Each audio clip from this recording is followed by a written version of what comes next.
Madam, ಈಗ ಅನೇಕ ವಿಚಾರಗಳನ್ನು ಹೇಳಿದ್ದಾರೆ.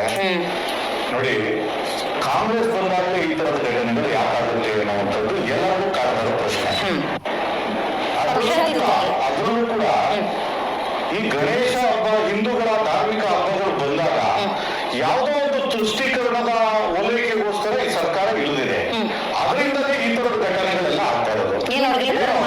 ಸ್ವತಂತ್ರ ಹೋರಾಟಕ್ಕೆ ಒಂದು ಭಾವೈಕ್ಯತೆಯನ್ನು ಮೂಡಿಸಕ್ಕೆ, ಒಗ್ಗೂಡಿಸಕ್ಕೆ, ಹಿಂದೂಗಳನ್ನ ಒಗ್ಗೂಡಿಸಕ್ಕೆ ಬ್ರಿಟಿಷ್ನವರ ವಿರುದ್ಧ ಹೋರಾಟ ಮಾಡಿ ಆ ಸಂದೇಶಗಳನ್ನ, ಸ್ವಾತಂತ್ರ್ಯದ ಒಂದು ಚಳುವಳಿಯನ್ನ ಜನಕ್ಕೆ ತಿಳಿಸೋಕ್ಕೋಸ್ಕರ ಬಾಲಗಂಗಾಧರ ತಿಲಕ್ ಅವರು ಅವತ್ತು ಗಣೇಶನ ಒಂದು ಕೂರಿಸೋ ಮುಖಾಂತರ ಅವ್ರನ್ನ ಯುವಕರನ್ನ ಮಾಡೋದ್ರಿಂದ ಆದಂತ ಒಂದು ಆ ಪ್ರಕ್ರಿಯೆ ಇವತ್ತು ಯಾವ ಮಟ್ಟಕ್ಕೆ ಬಂದು ನಿಂತಿದೆ ಅಂದ್ರೆ, ಈ ಇವತ್ತಿನ ಪರಿಸ್ಥಿತಿಗೆ ನಾಗಮಂಗಲದಲ್ಲಿ ಈ ಗಲಾಟೆ, ಮಂಡ್ಯದಲ್ಲಿ ರೈತಾಪಿ ವರ್ಗದ ಜನ ನಿರಂತರವಾದ, ಅದು ಮಳೆ ಬೆಳೆ ಆಗಿರುವಂತ ಮಳೆ ಮುಂಗಾರು ಪ್ರಾರಂಭ ಆಗಿದೆ.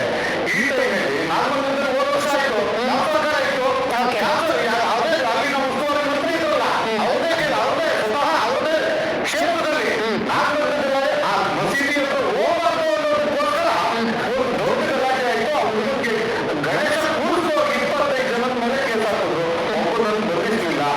ಅದೇ ಮೀಸಲಿರುವಂತ ಊರಲ್ಲಿ ಅದು ಕೇಸ್ ಹಾಕಿದ್ರು ಕೂಡ ಸೊಂಟವಾದ 15 ದಿನ ಆದ್ಮೇಲೆ ಅವ್ರ ಮನೆಗೆ ಯಾರು ಹೋಗಿಲ್ಲ, ಸರ್ಕಾರ ಹೋಗಿಲ್ಲ.